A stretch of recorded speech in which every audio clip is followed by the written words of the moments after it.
All right, team. Coach Dana Cavalea here with the Becoming a Champion show. And today I sat down with Mohammed Iqbal. He was awesome. He was is the CEO of Sweatworks. He started this company from scratch. He did it all on his own. He came here as an immigrant from Dubai, grew up in New Jersey, and man, he is an American success story. So sit back, enjoy the show. This is a good one. If you do, give us a like, give us a subscribe, share it, and sit back and enjoy this one. It is worth it. It's one of my favorites. I really enjoyed it, and I hope you do too. So, Mohammed, I wanted to ask you, were you always an entrepreneur? That's funny. So I first started a lawn mowing business to buy my car. What I wanted to be a car when I was like 13 on my street. So for $10, you would get the best mowed lawn on the street. But that was my start of an entrepreneur journey. But I wasn't always an entrepreneur. I, went to college. Well, let me take a step back. So I went to college on a scholarship, right? So I think that's kind of neat. I knew that by working hard in high school, I'm kind of earning my way not only into college, but having someone help pay for that. So that was pretty interesting. But then, my first 10 years, I worked for a large Fortune 500 company, Sharp Electronics in Mahwah, New Jersey. Wow, very cool. And what did your folks do when you came? You said you came here in the early 90s. From where? So from the Middle East in 91. Dubai, before Dubai was Dubai, and what it is today. But yes, I was born in Dubai, my sister and I, and we migrated to the Americas in 1991. My dad was an engineer by trade. My mom was a teacher. They came over here to give us, a better life than what we could have had in the Middle East. And I think by all accounts, we've achieved that. Yeah, no, that's so cool. I always love hearing about those stories. For those of us that were born and raised in America, we don't think about, at least I don't, what many people have gone through just to get here. It's a golden ticket, Dana. I mean, I have to say that if I can tell you with certainty, so my sister is running for a state assembly seat in California and Los Angeles, right? I run a business with over 100 people and have like national, reach. Just to think about the fact that none of this stuff would have been achievable if we stayed back home. I'm not saying there's anything wrong with Dubai or anything like that, but at least to me and to our family, this country and the opportunities that it afforded us was really the ticket to improved life. Yeah. So what goes on over there where the opportunity, you say the opportunity is here. How come the opportunity is not there? It's a good question. So I think it's related to a few things. One, just the natural government system, the entrepreneurial mindset. So for example, if you want to start a business here, like I started a business, I had the state of New Jersey at the time, I was in New Jersey. They had tools for small businesses to help you get incorporated, to help you get set up. If you need to get a small business loan, you've got that available at your disposal. You also have just a society of people that are doers, that, culturally over here, we're used to wanting to do something and achieve a goal. In the East, not that it's specifically an Eastern mindset, I'm not looking to over generalize it, but the institutions that kind of help people here, like start a business, and help you get set up and incorporated and get the financing, are still very young over there, right? So now I know they've developed a lot, and I'm speaking about things that maybe are 10 years ago. But starting a business, getting incorporated, getting that reach was not as easy. Got it. One of my favorite things to do is take you back to how you grew up at home in terms of, with your parents. You're an immigrant, your folks are immigrants. What is the messaging around the dinner table? What are you hearing in the house?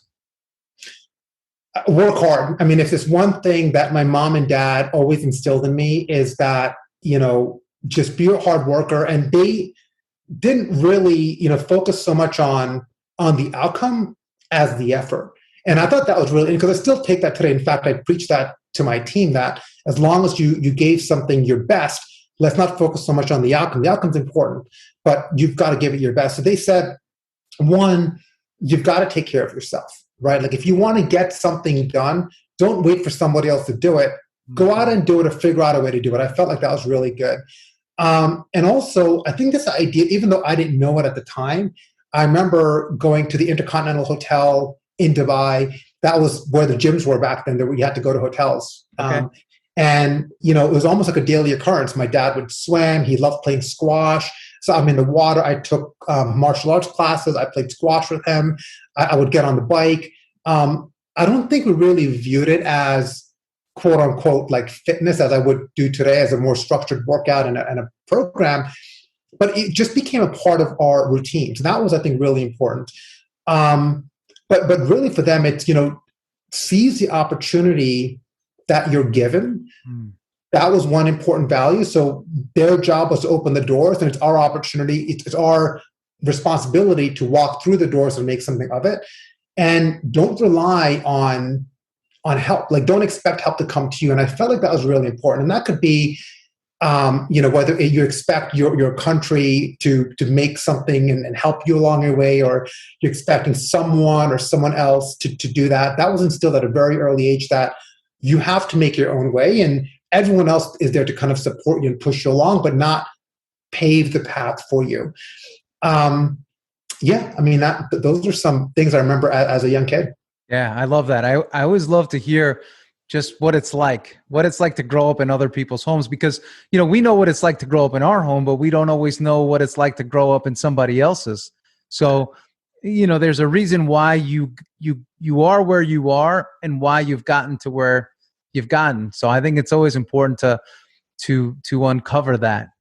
And also, well, I think one thing I'll add to that point, Dana, is be grateful, right, for what you have, because no matter how well off or not well off you think you are, someone is always going to be better than you and have less than you.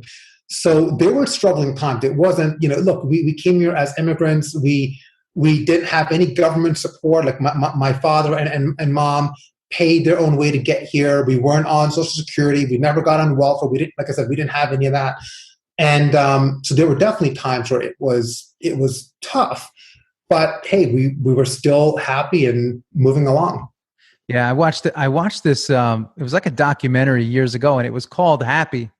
That was the documentary, and it was actually, they did a study around the world. They went to all different communities and found the happiest people in the world were actually in India. Okay. And they had no money. Yeah. But they were very happy.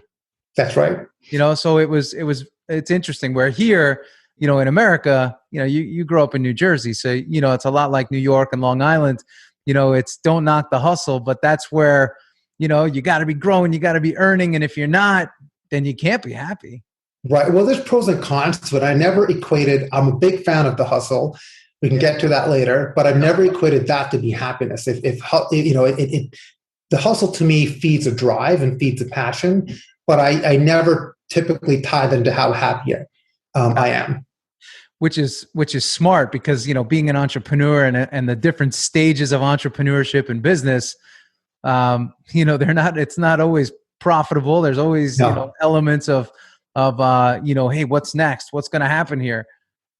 Yeah, it is definitely uncertain. And it's funny. I had a conversation with someone. This is before when the pandemic first hit, like the early stages, before we had the lockdowns, and a bunch of other founders, we would get on calls and text messages and talking about the uncertainty of the pandemic and uncertainty of what the lockdown could potentially mean. And, you know, my feedback to them is, you got into business, you own a business. By nature, business of itself is uncertain. Yeah. Now we're all just dealing with uncertainty in somewhat together. And of course, how that it impacts you is going to be a little bit different. But business by itself is an uncertain venture. Yeah, exactly. And you know, it's so, you know, you're using the word, you know, uncertainty. I oftentimes use the word quite a bit, the unknown. And the unknown is given a negative. It's always negative. When people speak of the unknown, they speak to the negative, but success is the unknown as well. Anything in the future is the unknown. So you have to always, I'm really big on words and the relationship that we have with them. That's all. You know, I did not think about it in that way, but I think, Dana, you're absolutely right. Success is unknown too, because you could definitely see that. Something that I learned early on as an entrepreneur is, you know, the craft that you know very well. So if the craft like that I knew as an engineer by trade, I understood engineering, and that's what you think your entire business should be focused on. And you kind of view the other things in your business as not being as important, like the legal or the accounting or the HR or everything else, like, around it. Like, oh no, the coding is the most important part. You quickly find out that it's the stuff that you're not focused on that is more important than what you do know. Mm. And that I'm still learning that. So true. So true. So for you, do you see yourself as an engineer still? I do. I still see myself as an engineer by trade, as someone who kind of pieces things together to come up with a solution. The industry that we're in, being fitness, is evolving. I mean, has been evolving for decades. And I think because of the pandemic, it's accelerated that evolution by 3 to 5 years. So I still see myself as first being the visionary, really driving towards that vision. But second, also being able to piece different technologies together to come up with the outcome that we want. So I still view myself as an engineer. Okay. More than anything else. Yeah. Yeah. No, it's cool. It's cool because it probably gives you a very unique perspective as to how you operate your business, how you grow your business, how you see the future. And engineers always have very unique viewpoints, I have found. Yeah, no, they do. And I think what makes me a bit more unique than the typical engineer is I'm actually a fitness fanatic, right? Like right before the pandemic, I was training to run a sub 3-hour marathon, and I was on pace to do that. I train every day. It's part of what I do, and it's a focused training plan. And I think by doing that, and then by actually living that life, most engineers, I'm not trying to, again, be general about it, but a lot of engineers aren't into that type of lifestyle. But I'm able to really see how my body responds to impacts in training. Or if I drank the night before, what that does to my HRV, as an example.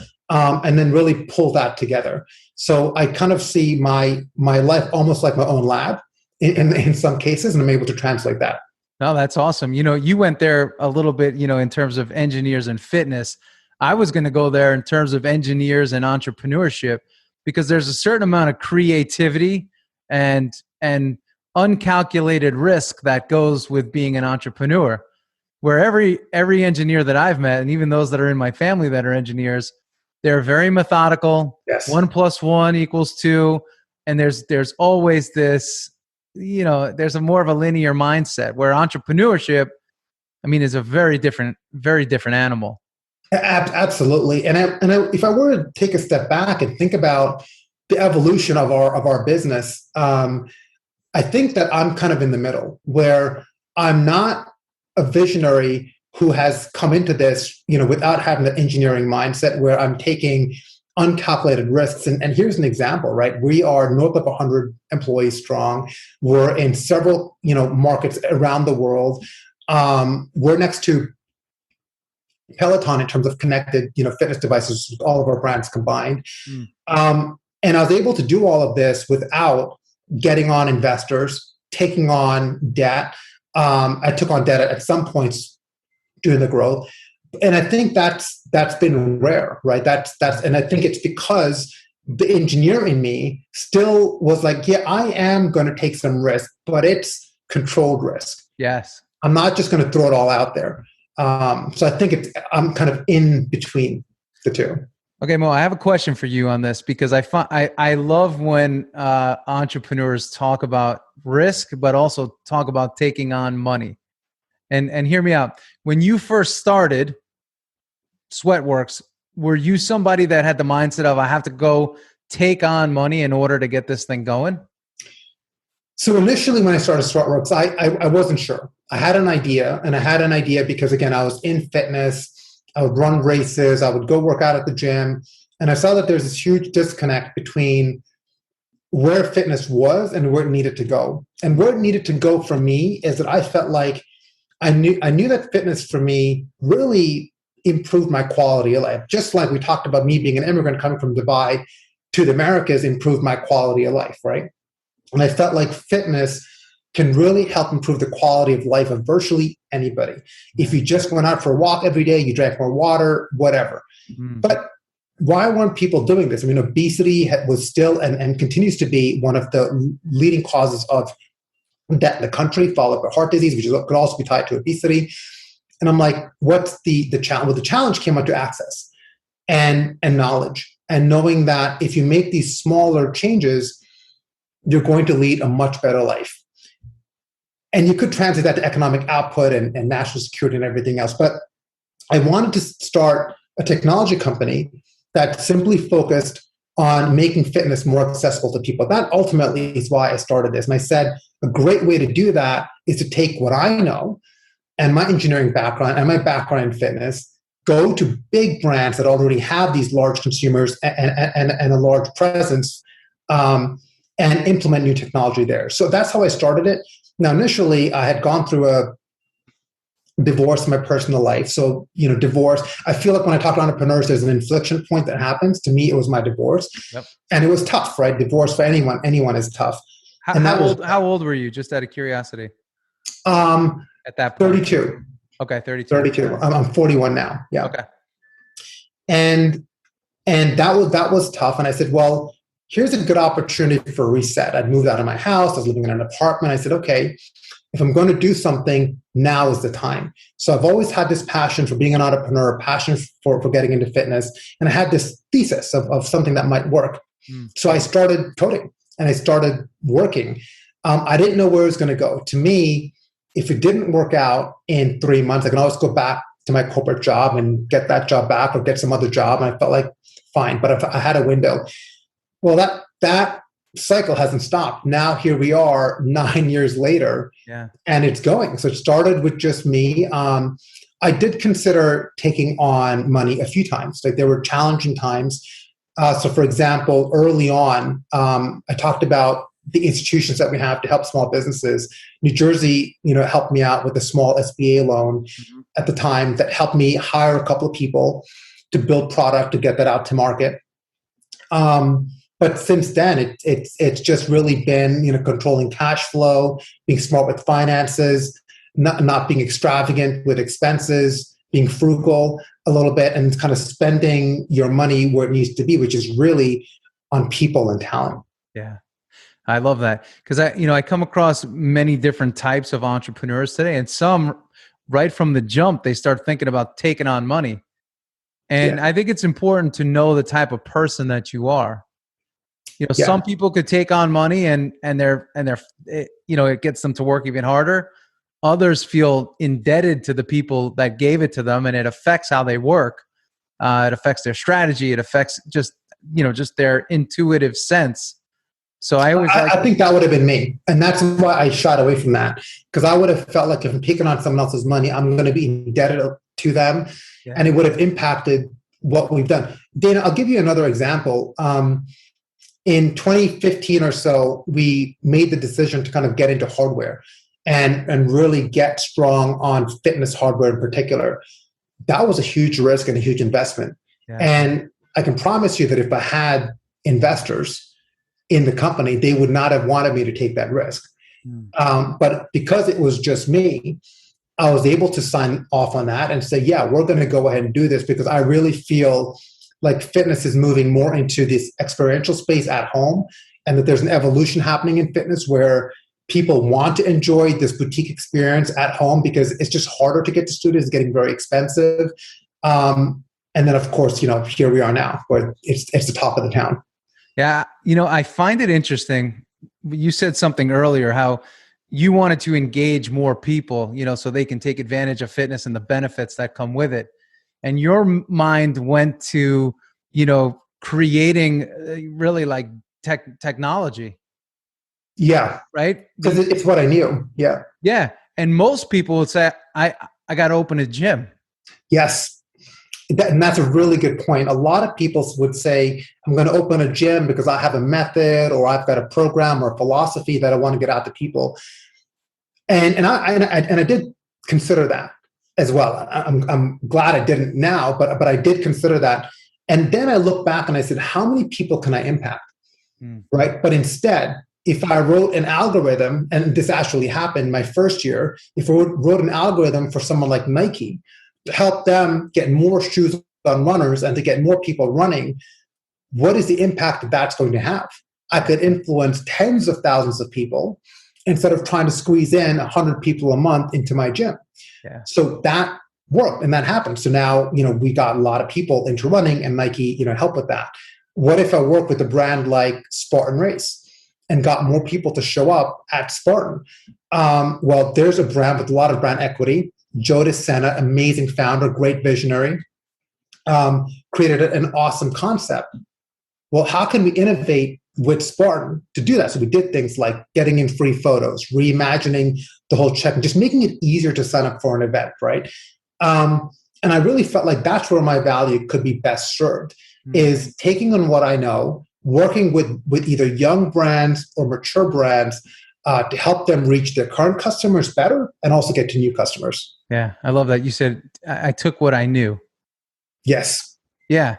I think that's the brilliance, is you took your passion, which is fitness, and you took what you knew, which is engineering and really solution building, and combined the two into something that could help to inspire millions and millions of people.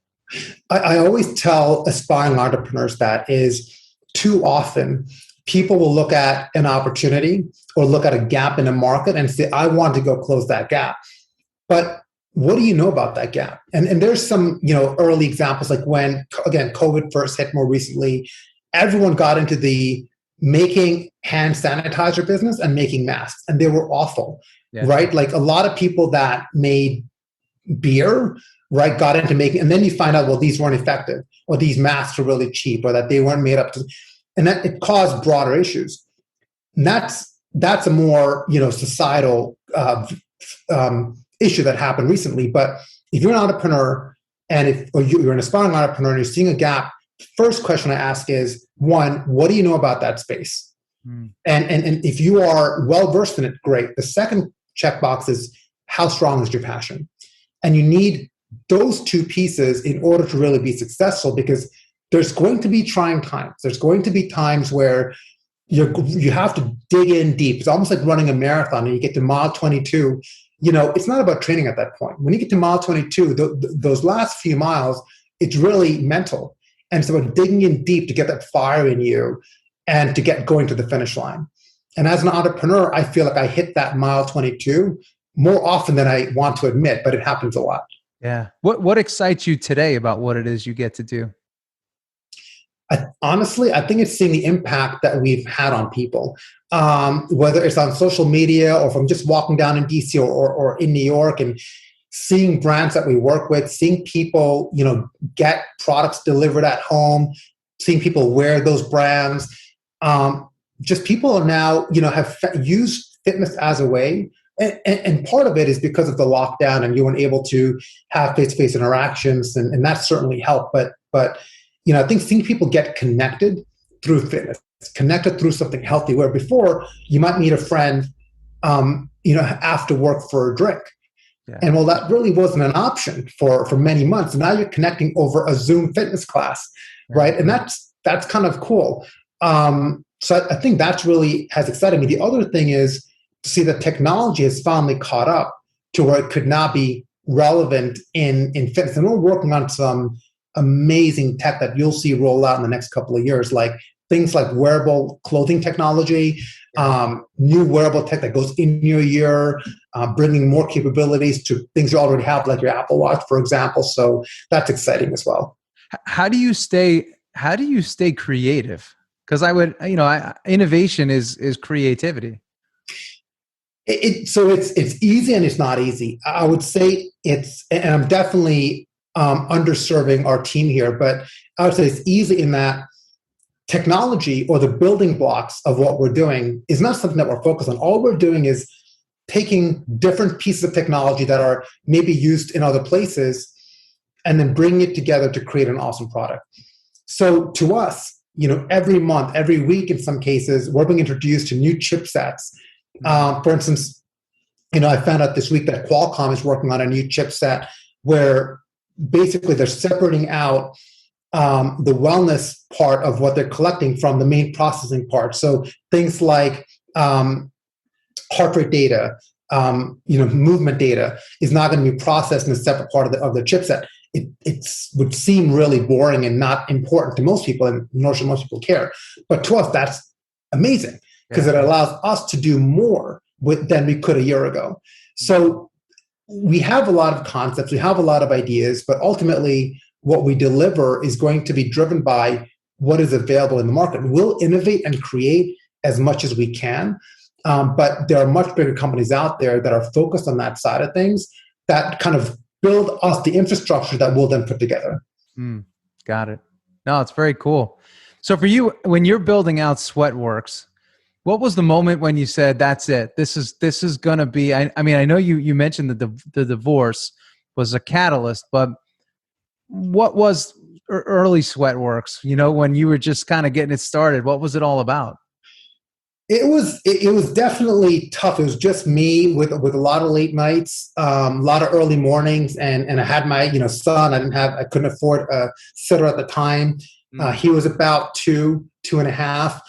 So it was definitely tough. But again, it's something that I really believe in. What really helped me out is I had a great network of folks in the fitness industry already, and I just from outreach and going to conferences and meeting people. But I had that initial flywheel that I feel like is so important. Once you get that flywheel going, right, you've got to now support it and keep on building onto it. So I had that flywheel going, and it hasn't stopped. But what we were about initially was, really kind of chasing innovation and proving out that technology could help improve your market share, not just marketing, right? At the time, a lot of fitness companies were focused on a few things. I would really say fitness is driven by two main things. One, mass sales of programs like DVD programs, P90X and things like that. Yep. But that would be like a 3-month solve. It was more, so fitness focused on like a quick fix, Weight Watchers, quick fix, or focus on the New Year's drive. So after New Year's, over 30% of people that make New Year's resolutions select losing weight or getting healthier as their top priority. So gyms, jumped on that, and that, the first 6 weeks of any new year was your biggest month for signups, and then the next 6 weeks was your biggest month of drop-offs. So I'm like, this current model is just creating a lot of churn. People are gaining weight every year. They're trying these quick fixes that aren't really working, and we needed to find a way to have sustainable change. Long-lasting change. And I really felt like if I could use data and convince these bigger brands that instead of going for the big win, try to drive incremental change and show that progress to your consumers, you will have them as lifelong customers. So that's what we continue to do. Got it. What would an example be of that? Just, either with one of your partners, something that you guys have innovated upon? Yeah, I can talk about a couple. So Weight Watchers is a good example. Weight Watchers, typically would say, hey, come on here for a month and we're going to promise you to lose, X number of pounds of weight. That's guaranteed. Instead, now, if you look at a lot of their recent marketing and programming and programs, it's more about lifestyle. It's not, it's more about saying, yes, still count your points, and the points are important, but it's more incremental, smaller changes. So they're not asking you to change your entire diet on day one. They're saying, okay, this is your current diet. Let's switch this meal out first. Then we'll go to the second one, and so on. Another example could be Beachbody. One of our other clients that was, again, I talked about like P90X or Insanity, these programs that were widely popular and people still use them. But what you find is they use them before they go on vacation. I'm going on vacation for 2 months. I'm going to jump on this Insanity program. Right. But that's not really going to create lifelong wellness, right? So now they're evolving into supplements that are going to improve your wellness, which is important, but also having programming that is something that you do every single day. Yeah, I love that, because I've always felt that fitness is one of the most disconnected industries out there, where, people are, it's like being at Costco and they're just sampling all these different things. But in the end, they don't even know what really fills them up or what gets them going. It's just always this disjointed, industry. I have found that people try this gym, they go to that gym, as if the treadmills are different, one gym to the next. No, and it's really about, I think, fitness should really be like building blocks. And you can't rebuild your house every 6 months, right? You can't rebuild the foundation every 6 months. Right. So you've got to understand concepts. Look, one of the best innovations, you asked me a couple minutes ago about innovations and what I'm excited about, is personalization. So using AI, we're able to really personalize a lot for you. And I think fundamentally that is going to change fitness forever, because we've been talking about programs, right? Like everyone just is like heading to the store and purchasing this, trying that out, trying this gym, trying that gym. And everyone gets different results. So what works for me is going to be different than what works for you, because we're all different. Our backgrounds, our lifestyles, our training, our body composition, what we eat, all of it. So it's about personalization. And with technology today and collecting data from you, we're able to personalize something that actually, could help you achieve your goals. And I think that's unique. So, and we will also show that to you. We'll show you progress, because sometimes progress is hard to see on the scale. I think the scale is a horrible way to measure fitness, but it's hard to visualize because you might look the same or you might weigh the same. But we could show you that no, change is happening internally. You might not be able to see it. Yeah. I heard this years ago. A buddy of mine, Kevin Plank, who started Under Armour, said this. He said, we know more about our vehicles than we know about ourselves. That is true. Yeah. We know when we have to change the oil. We know, we have all these indicator lights that are coming on, but many of us we don't even know what the indicator lights look like or feel like personally. I love that. I haven't heard that analogy before, but I'm going to reuse that. Yeah. I love it, because some of us, or most of us, try to go to the doctor for our annual checkup once a year. Yeah. But how many people actually do that? I know I've been guilty of missing out on that.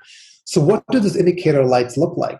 And if you look at where technology is coming today, some of the things that we're working on will be able to tell you when you're stressed by just your voice. By just hearing your voice, we can tell you that you are more stressed today than you were before, or than you normally are.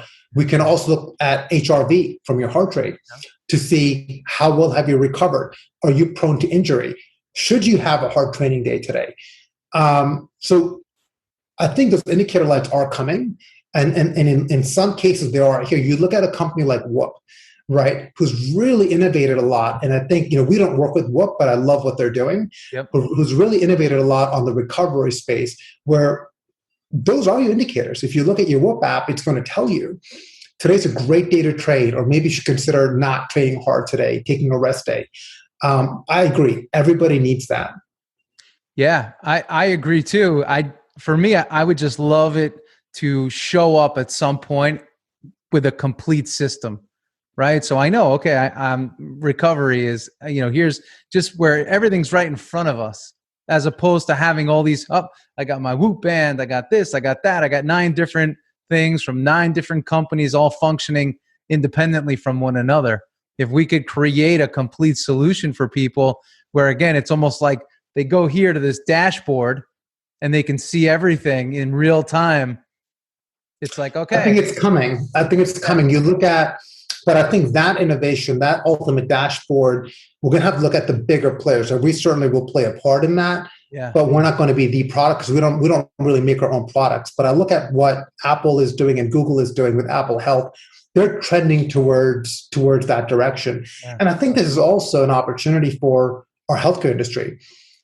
Recently, the last couple of years, our healthcare and insurance industries are becoming more interested in what we are doing. Mm-hmm. You might have seen the commercials for, I think, Allstate, where they have the safe driver reward, or by having your app turned on, you get discounts for not going over the speed limit and driving safely.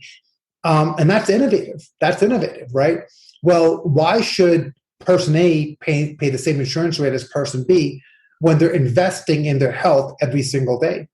Right? Why? So now I think insurance companies are starting to realize that and say, look, the burden of risk is higher for individual B because they're not being responsible or investing in the health and wellness. But person A is doing everything they can to avoid insurance, right, and not go to the hospital, not go to the doctor, and they're doing all of this preventative type of work.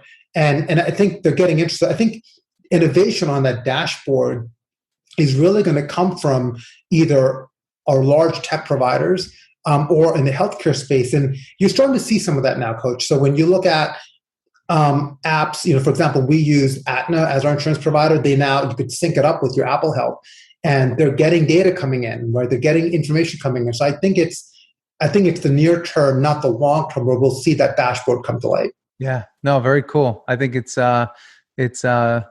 long overdue, but there's definitely a lot that goes into bringing something like that to life.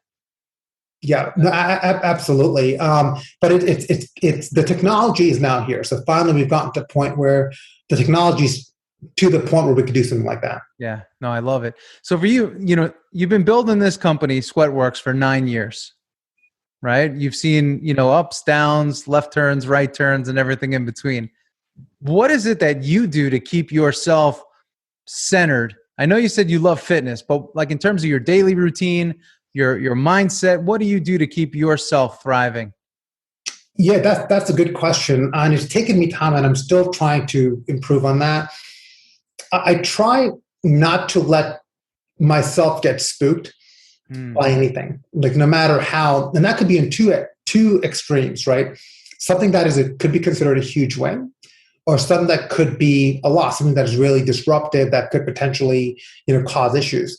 Because I've really learned that, as a leader of an organization, and it's okay for your employees and your team members and your leadership to be concerned or to celebrate wins. But as the leader of an organization, I try to keep it a bit more muted and a bit more level, because there's so many aspects of the business that I've got to be there for. So I can't just take 2 weeks off because we just wrapped up a project. Like, that just is not how it works. So there's a lot of uncertainty. We talked about the uncertainty that is by in itself, in business. So I try to ground myself by having things that I could control, that I am certain about. We talked about fitness. I love to wake up and I do some reading in the morning, and then I go right into my fitness, and then I have a routine, and that's important and that's consistent to me. That's something that I can execute, that I can know. Spending time with my family. So there's everybody knows that works for me. Even my clients at this point, that there's a block of hours in the day that you won't be able to get a hold of me, because I'm committed to that being my time with my family. Because otherwise, it can really get out of control. Look, I think there's 8 hours or so in a day where we don't have someone, during the week, where we don't have someone working. So if I wanted to be engaged and always know what's going on and always be available, I'm never going to do anything else, because 24/7, we've got teams and people that are executing and working. So I think by allowing the spaces that are consistent, that you can control, gets you prepared for the times of uncertainty. Yeah, I love that. That will come later. I've seen a lot of entrepreneurs get taken down, especially global entrepreneurs, where they're trying to, be there for their international teams and their domestic teams. And it's like, hey, there's a major difference in time. You can't be on for everybody at all times. No, that's really hard. And I think one of the other things that I've learned over the last 9 years is that leadership team that you have, that you rely on and trust on, has to be solid. Yeah. So invest in them, make sure you give them the tools to do their jobs, and empower them. Don't be there for every decision, because you don't need to be. Give them the room to breathe and to execute their vision and put their fingerprint on it, and that's okay. Like, you don't need to have your fingerprint on the entire organization, because you will never scale, you will never grow. Again, it goes back to me focusing on this one little area that I do well, which is being the visionary for fitness, bringing different technologies together. When it comes to other parts of the organization, hire people that know how to do that well, and trust them in what they're going to be doing. Yeah. How did you get to that point, though? I know you have to have a great team in order to trust, but I know leaders that have great teams and still A, don't trust, and B, cannot relinquish control. I think I've made mistakes along the way, and every decision that I've made has come a result of a mistake. I continue to make mistakes. So whether it is something on a contract that was poorly written, whether it is an HR hire or a termination that was poorly executed and done, when I make a mistake, I always want to take a step back. And one of the things that I believe is that success is really built on bricks of failures. right? It's accumulation of things that you failed at that you then build and learn from. And whenever I fail at something, again, which is more often than I want to admit, but it happens a lot, I want to look back and say, what could I have done better there? And usually it points back to me. Yeah. It's something that I did, that I didn't want to give up control. And I don't want to repeat that. And the more that I let go, and I've seen that turn to better, I've been proven wrong more times than I've been proven right. Yeah. And when you see that happen once and then again and again and again, it's easier to let go. Yeah, no, I love that. And when you let go, you have freedom that comes with it that allows you to do what you do well with even more inhibition, right? You're less inhibited. You could just do what you do and do what you're great at and just be totally immersed in it. Yeah, I see. So that's a great point, because when you talk to entrepreneurs, and I don't know what the revenue mark is, the company size mark is. I can tell you for us, there's probably about like 10 million or so a year where I feel like I kind of got back into the things I enjoy doing, right? So when you talk to a lot of entrepreneurs, they say, I started my business because I loved doing this. Yeah. But then I got sucked into everything else. Now I maybe spend 5 or 10% of my time doing what I love doing because I'm spending all this time managing the business. And then there comes a point where you start getting that back, right? And you start getting more into what you started the business for, and that's really fun. So I tell a lot of entrepreneurs is you want to get back there. So the fact that you're spending more time focused on other aspects of the organization.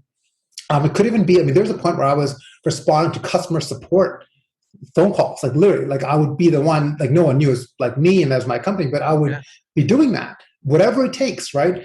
But then when you set up processes and structure and an organization, then that goes away, right? And now, again, that's one thing that you fall off. So I feel like as an entrepreneur, you go through this cycle where you start out building what you know, and then you get all these responsibilities added on.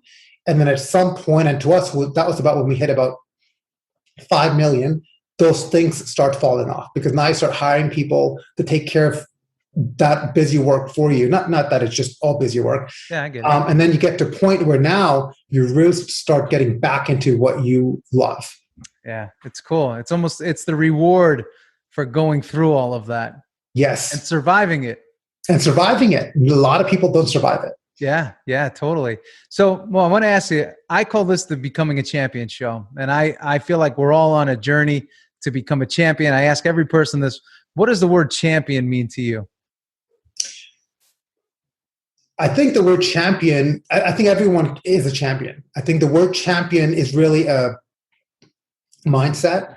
It's how I want to wake up every day. And it's about you being champion of your day. I think you can view every day where you are the winner. When you wake out of bed, everyone wakes out of bed the same way that you do. It's what you're going to do with that. So you're starting out as a champion. How are you going to finish the day? Yeah, that's awesome. I love that. So yeah, it's great. That's the way I live like that. I always say, we all have the choice to either attack the day and play offense or sit back and play defense and let the day just push us around. And then we can't wait to get to bed. And that's right. They're two very, very different ways to live. I agree. And I want to go to bed feeling accomplished, feeling like I seized the day and I can't wait for the next day. But that doesn't happen every day. And that's okay, right? It's about aspiring to be that and knowing that every day is a new day. So forget about what happened yesterday. You're here today. Try to seize that opportunity. Yeah.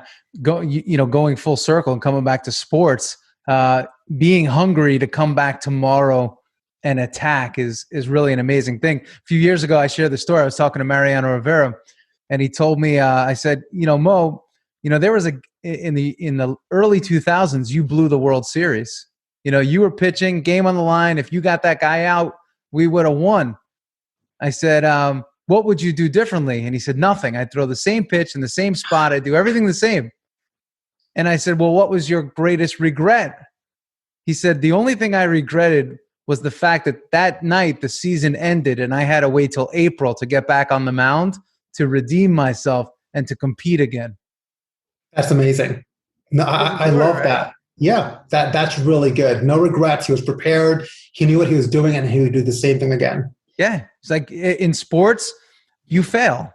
In entrepreneurship, you fail. Sometimes you get beat, but you can always come back and redeem yourself. Absolutely. Which is super cool. So, but I appreciate you coming and hanging with us today, and me, and inspiring everybody else that's listening. It's very cool. Your story. This is awesome. Yeah, it was really fun. Thank you so much for having me on. Team, wasn't that a great episode? Sitting down with Mohammed, I feel inspired. I feel motivated. I feel encouraged. I feel ready to get after it. So I hope you do too. I hope you have the desire to start something, begin something, take a chance, take a bet, take a gamble on yourself. Again, he came here with nothing, with his family, and he made it happen. Hard work, discipline. He merged his passion with his talent of engineering, and he made it happen. You could do the exact same thing. Don't overthink it. Just take action. I hope you enjoyed today's episode of the Becoming a Champion Show. If you did, give it a like, give it a subscribe, put some comments down. I know Mohammed's excited to answer those, and I will see you next week for another great episode of the Becoming a Champion Show. See ya.